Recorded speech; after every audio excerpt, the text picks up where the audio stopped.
Let us read all these together from Three Refuges. I now take refuge in the Buddha. I now take refuge in the Dhamma. I now take refuge in the Sangha.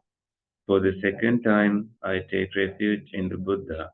For the second time, I take refuge in the Dhamma.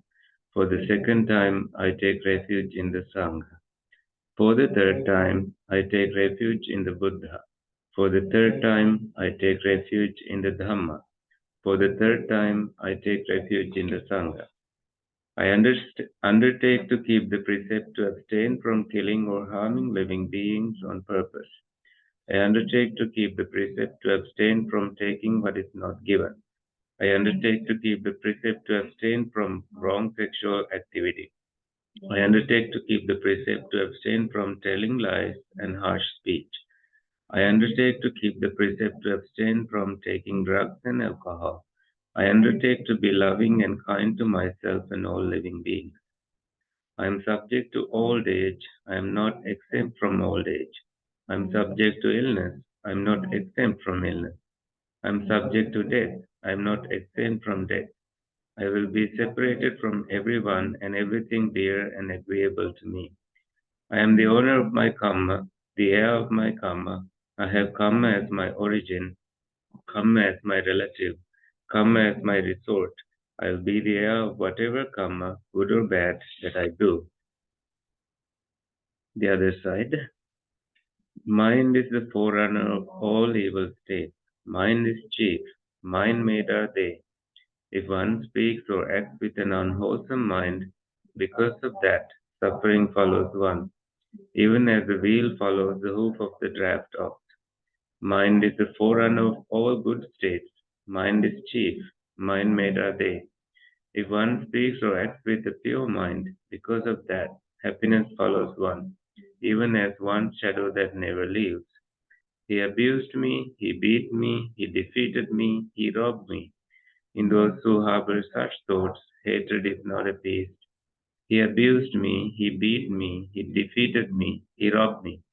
In those who do not harbor such thoughts, hatred is appeased. Hatred is never overcome by hatred in this world.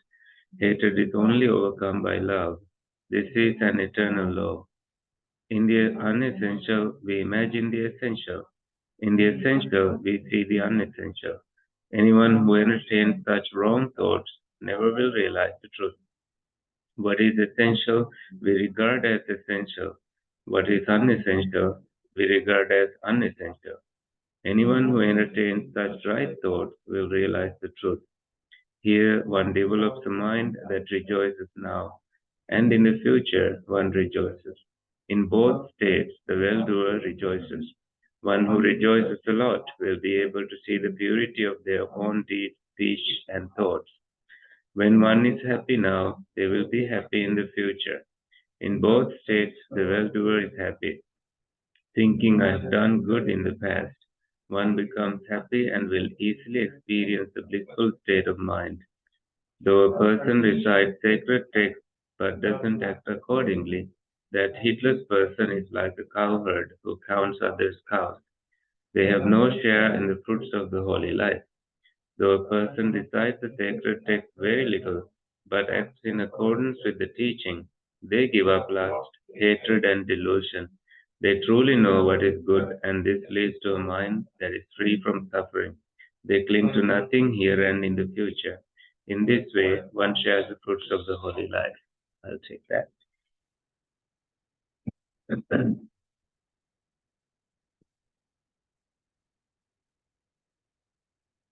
Okay, time for meditation. It only took 5 minutes.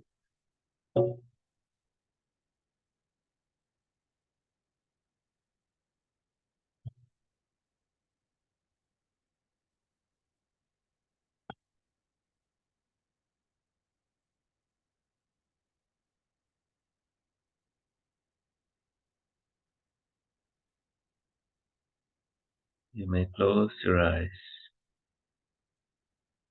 very gently.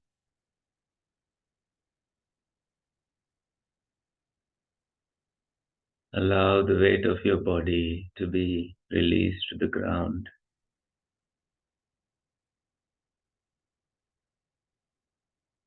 Feel the floor beneath you to get a sense of some stability.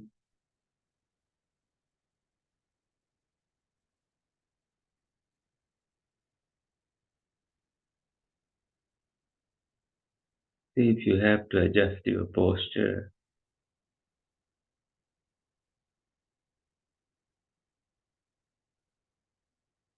That is an act of kindness to your body.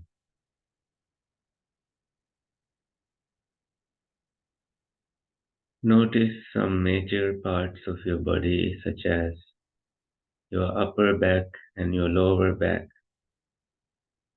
their position, your shoulders, your neck. Are they all supportive of this meditation?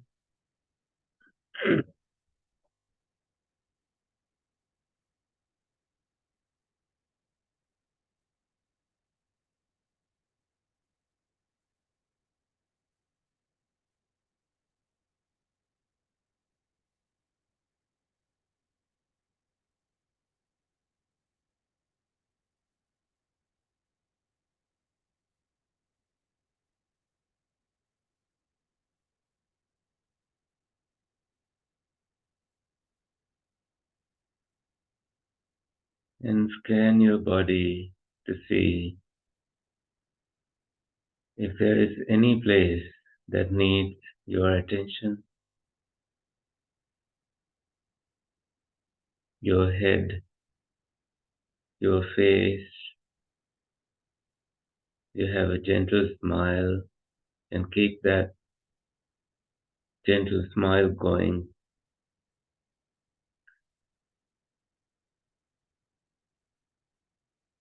both physically and mentally, mostly mentally.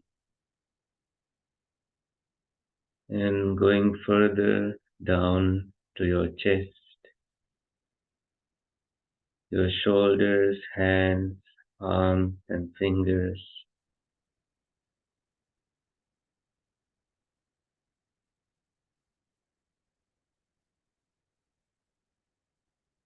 Your sitting bones,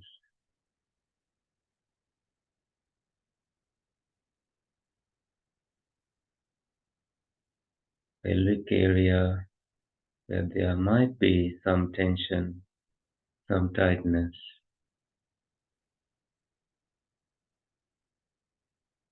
Upper and lower abdomen.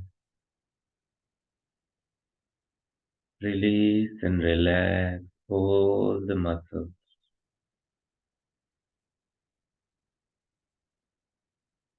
almost as if they are non-existent.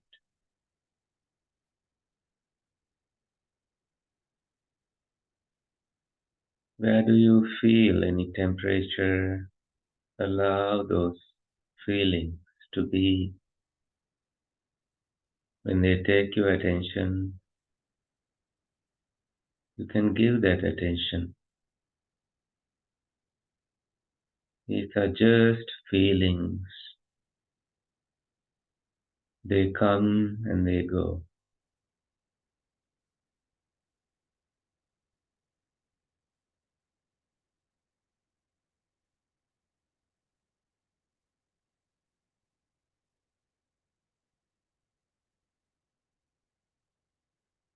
Now notice your knees, shin bones, ankles, the soles of your feet and the toes.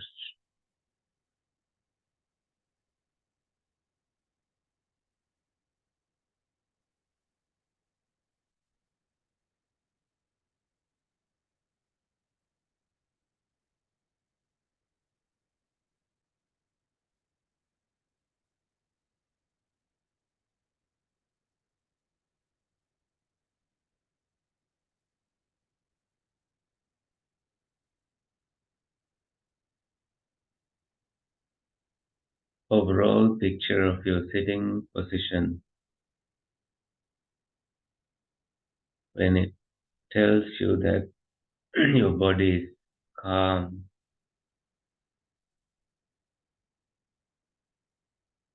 you can also notice how active your senses are,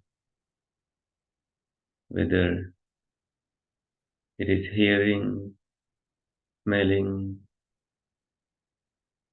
or thinking, which may be active at this moment. And they slowly disappear.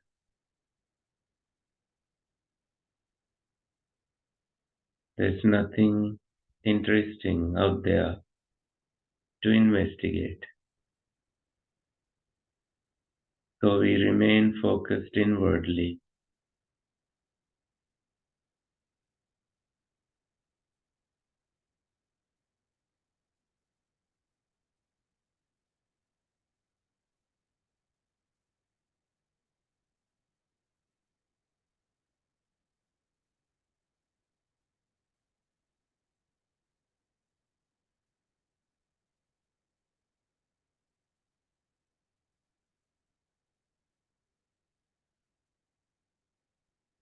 When you remain focused inwardly, you will notice your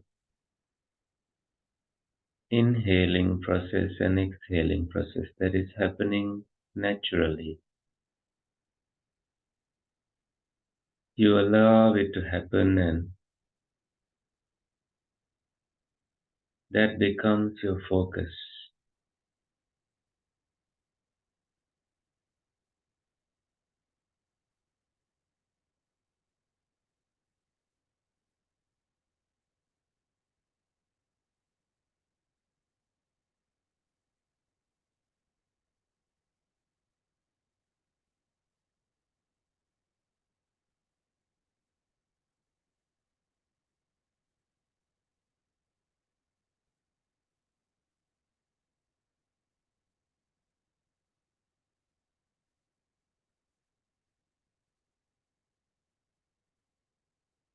And you apply mindfulness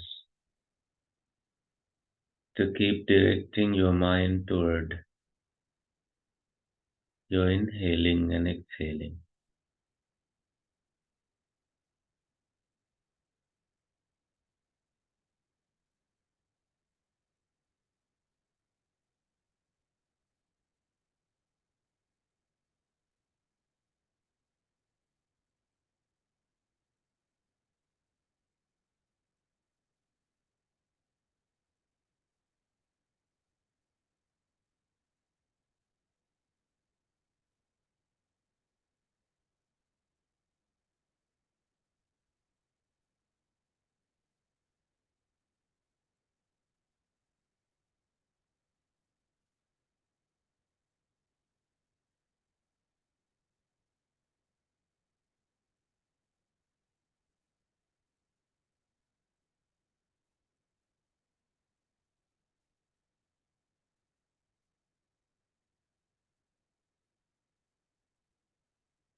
Notice your in breath and out breath going through nostrils.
Do you notice you take longer breaths sometimes and shorter breaths sometimes?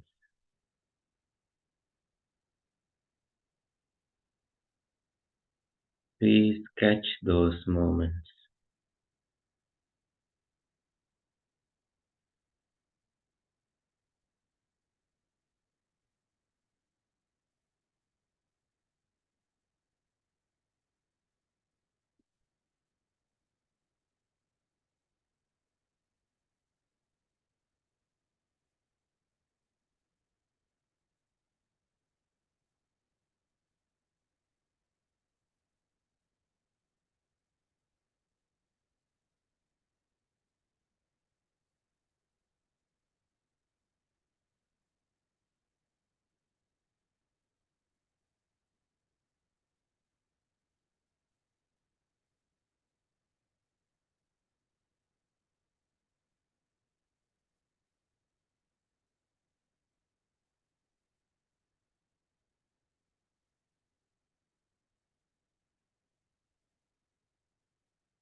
As your attention is redirected to your breath,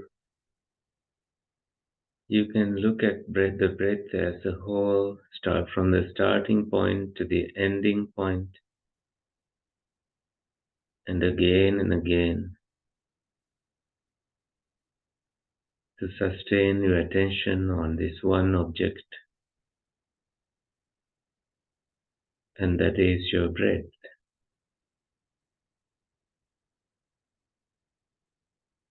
This breath is happening now, not in the past, not in the future.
Allowing the breath to almost disappear, but you are noticing these changes. also making room for tranquility, calmness. You continue to breathe in and breathe out.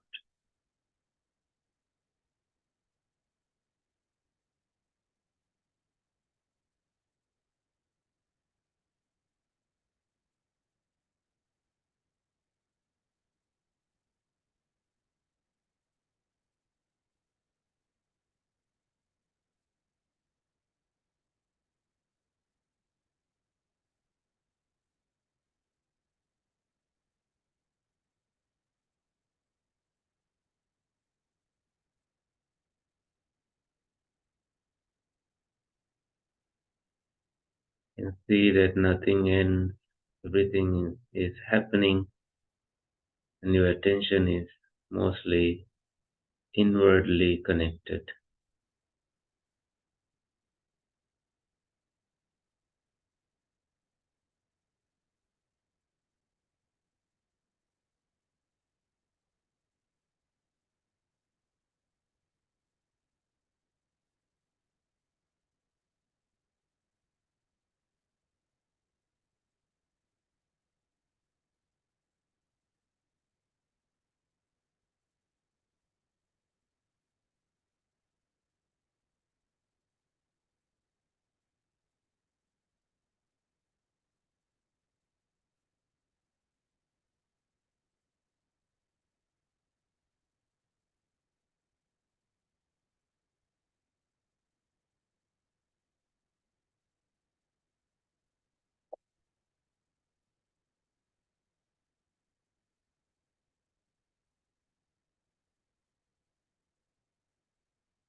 We'll take a minute to radiate loving kindness to ourselves and to the universe, to the world.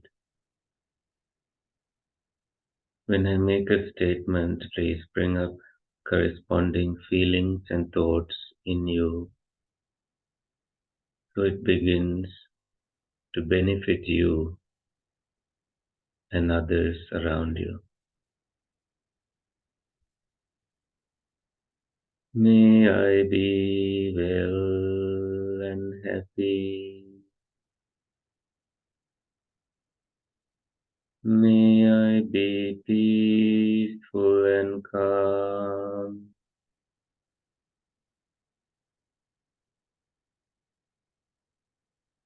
May I be healthy.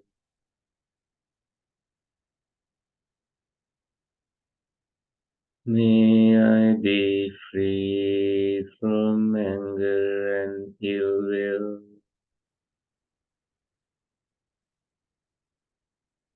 May I be free from hatred.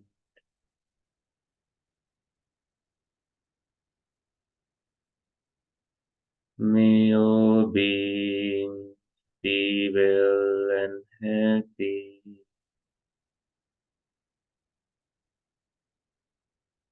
May all beings be at ease. May all beings be free from danger.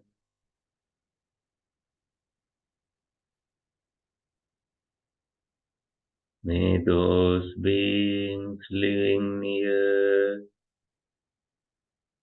those living far away,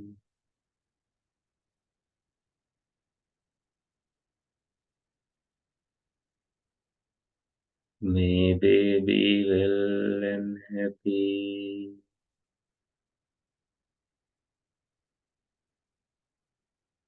May beings born and to be born, may all beings be well and happy.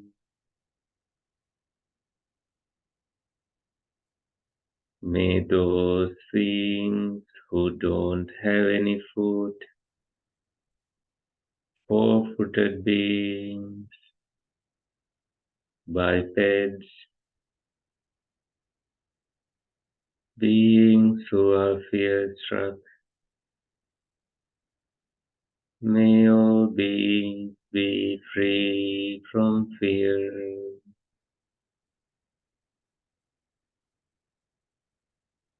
May all beings in all directions be free from suffering. May all beings be well and happy.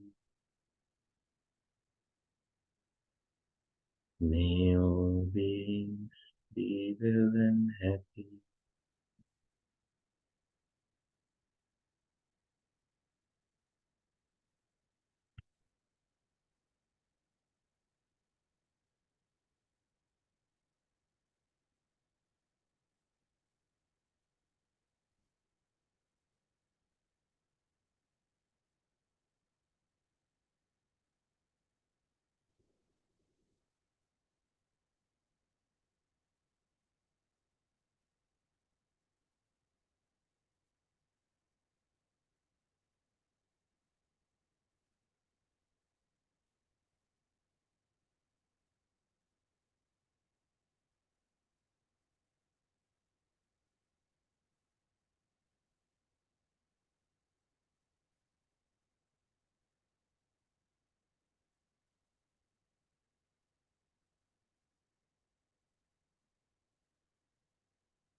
Okay, so today I thought we can talk about war a little bit. I like to bring up subjects like that on this Saturday morning, discussions, and also to bring some Buddha's teachings to that, whatever we discuss.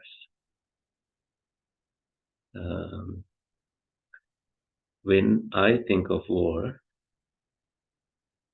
is started in minds of people.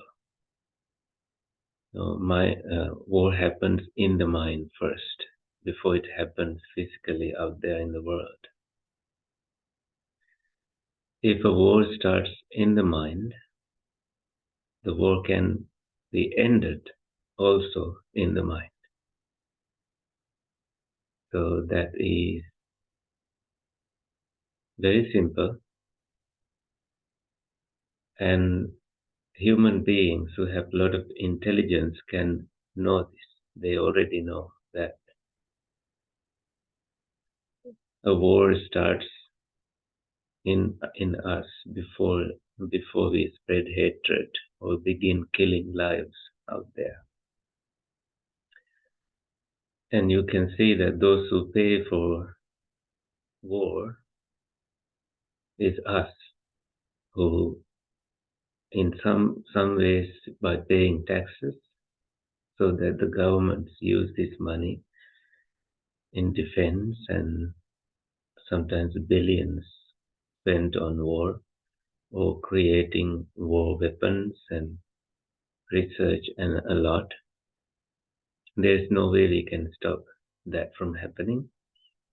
I think in the perspectives of a government that is needed, that they need to be prepared in case an war erupt somewhere, that they can be prepared for it.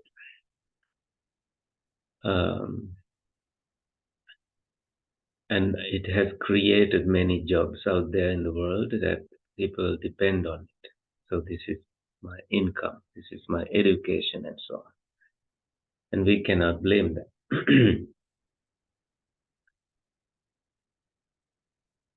And then people have become so smart to create nuclear weapons.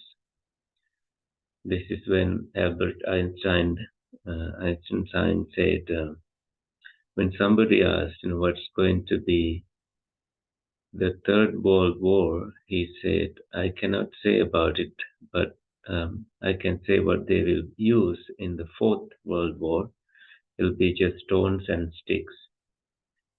Because by Third World War, everything will be already destroyed with the kind of weapons that the world has invented.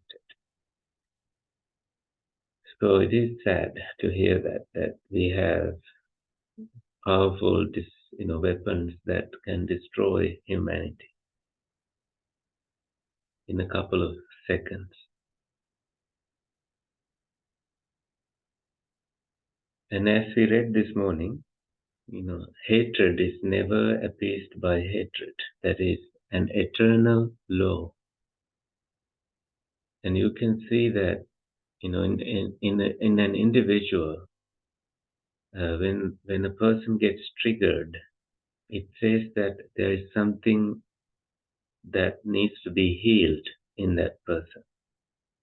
It is like someone blaming you, and you know that it is not about you. There is something bothering them, and that they need more love.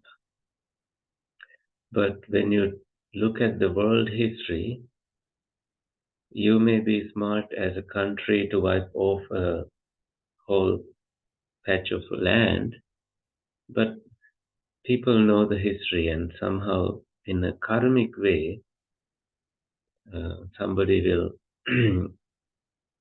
come back after you couple of 100 years later, because although the history is written by the winners, sometimes people do keep records, and it's in us that we already somehow know a lot of destruction that has happened in the past. And histories, they say it's repeated that way, that somewhere when a war starts, they'll say, you did this couple of 100 years ago, so you deserve it. Someone will say that. Okay, one time there was a war between King Kosala and Ajasattu. They were relatives of the Buddha. So in fighting against Ajasattu, King Kosala was defeated 3 times, and he was ashamed of it. He could not sleep.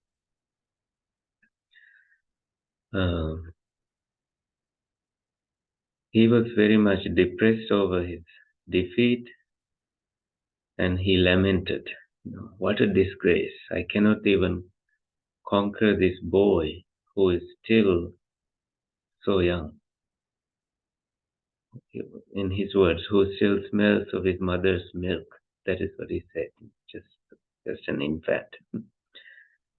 "It is better that I should die instead of living and facing this world." So feeling depressed and very much ashamed, the king refused to take any food and kept to his bed. This depression, this news about depression went like wildfire, and the Buddha also heard it, and he said something beautiful. Jayaṃ veraṃ pasavati dukkhaṃ seti parājito upasanto sukhaṃ seti hitvā jayaparājayaṃ. So jayaṃ is the winner.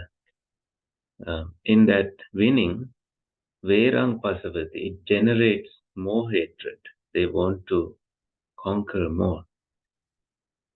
Parājito, the defeated one, dukkhaṃ seti, he sleeps in unhappiness. Upasanto, the tranquil person, hitvā jayaparājayaṃ, having abandoned both winning and losing, or victory and defeat. Sukhaṃ seti, he lives or dwells happily. So in that there's abandoning of both winning and losing. In terms of winning a land or winning somebody's something, can be a heart, winning a heart. You can tell when you want to win a heart of a person, there is a war in your mind. What if I lose? What if he says no? What if she says no? That comes to our mind. But those who don't have any of that, they don't have any thoughts involving winning or losing, they sleep well. That is so clear.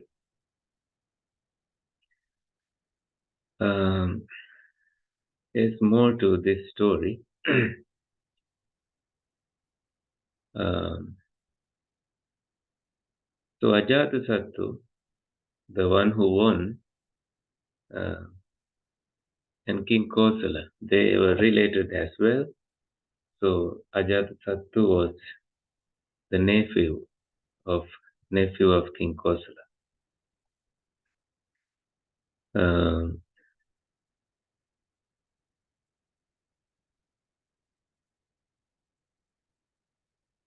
In the Samyutta Nikaya, it is stated that once King Kosala approached the Buddha, when the Buddha was new, still as the Buddha, the Buddha taught, "Great King, there are these 4 things that you should not think trivial. A snake, whether it is small or big, especially when it is small, even when small can kill you. Fire can destroy you. A novice monk, maybe an enlightened monk, don't disgrace them. And a king, especially a small prince, don't play with them. They may one day become the emperor and remember things that you say to them, that they will, now that they have the power, they can do anything they want. So this made the King Kosala, become the follower of the Buddha. So the Buddha and the king were closely bonded. They were good friends.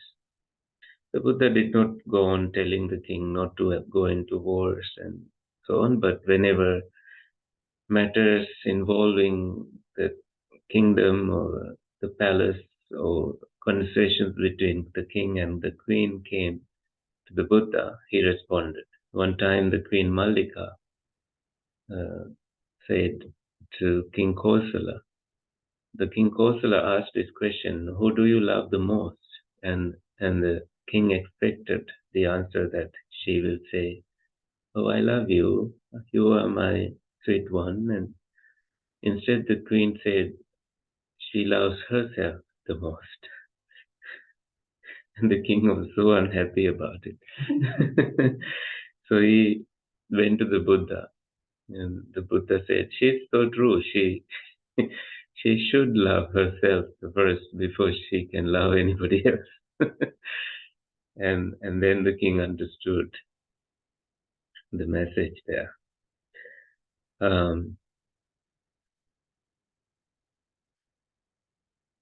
Okay, so anything that comes to your mind when you hear these things, feel free to say.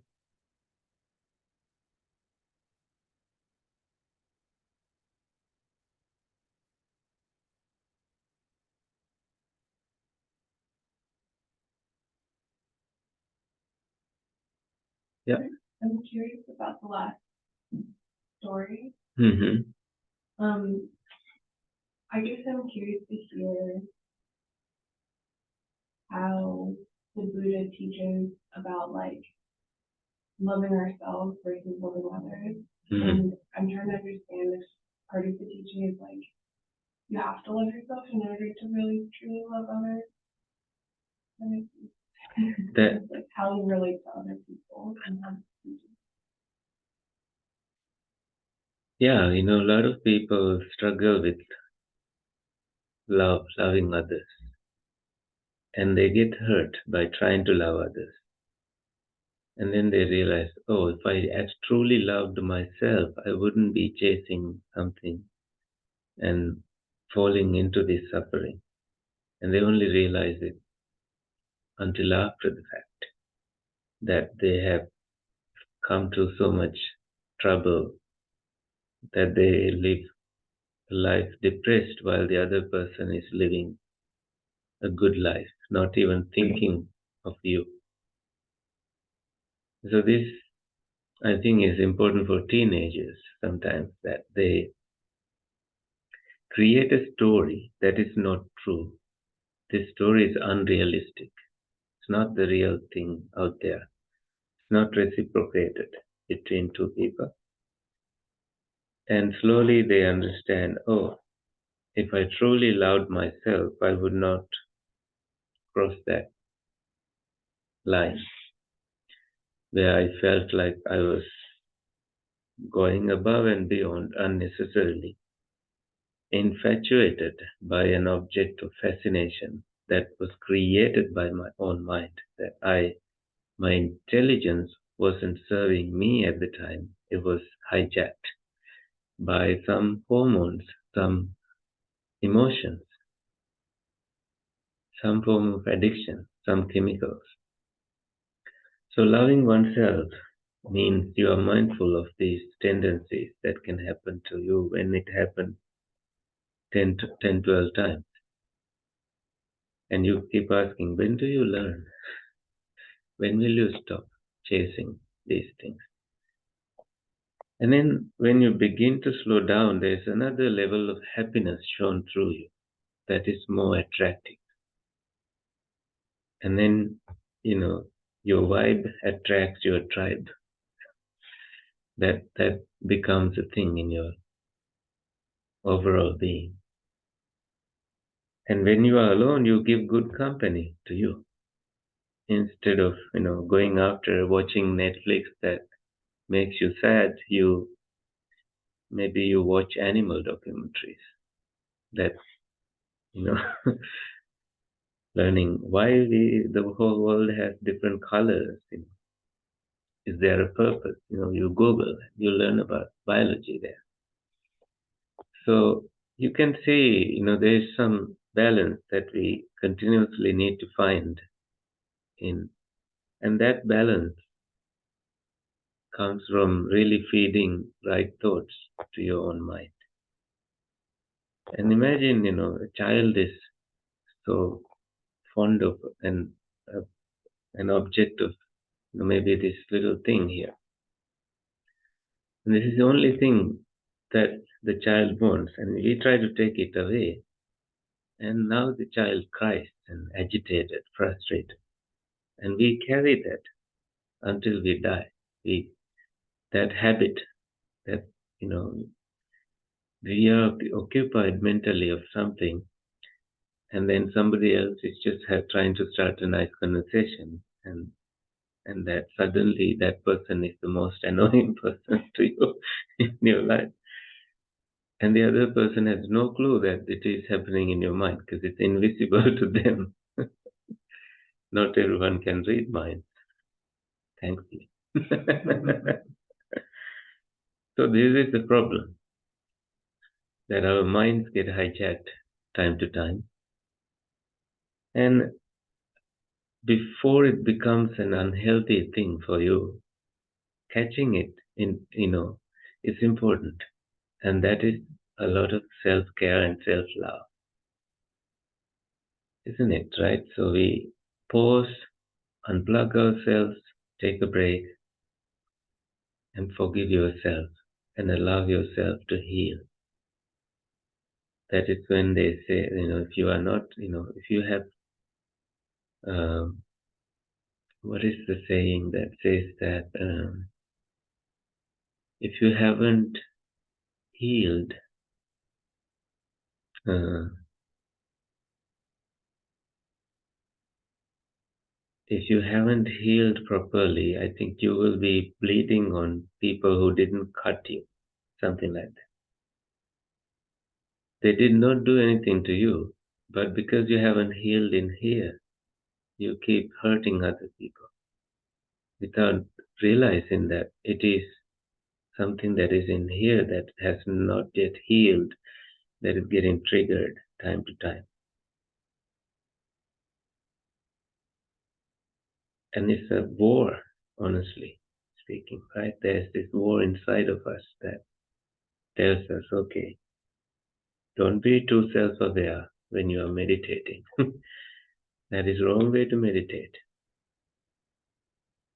Give yourself time to heal and be patient and allow yourself to find it.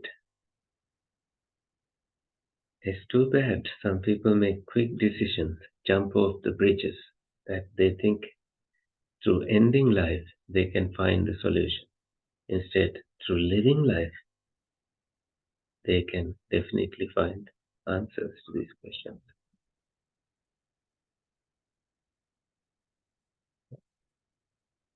So that winning the war of fear in the heart is the real winning.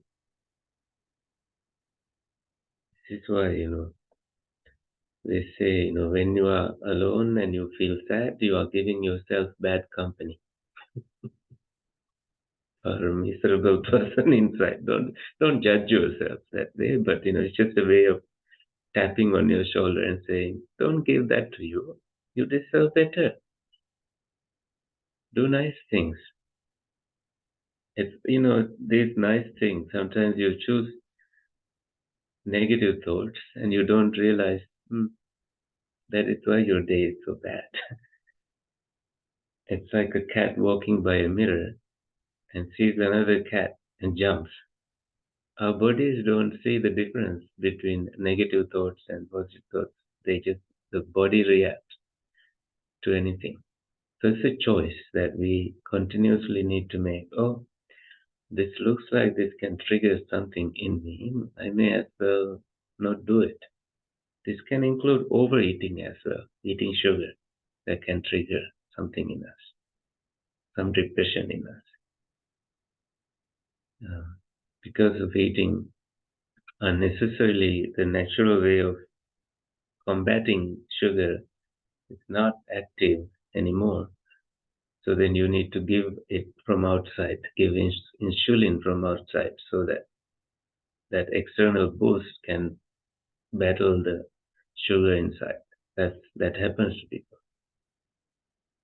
And people who go through trouble sometimes, those troubles like divorce can trigger something in their skin. So they continuously need to meditate, relax, and do yoga to keep their sanity going. See, there are enough wars inside here to fight in the mind. You don't need other wars outside of killing and anything. Yeah. Anything else you want to talk about? It's interesting, right? How many things can come out in a small conversation like this.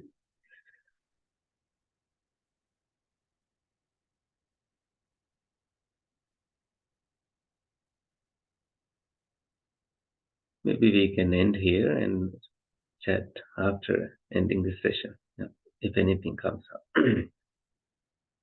Let's share some merits. May the suffering one be suffering free and fear struck fearless be. May the grieving shed all grief and may all beings find relief.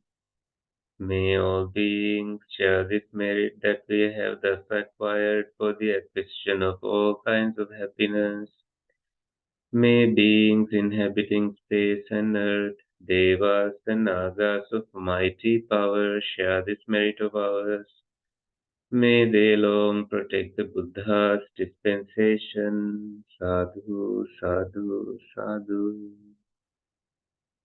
Okay, I'll end the Zoom here. Have a great weekend, everyone.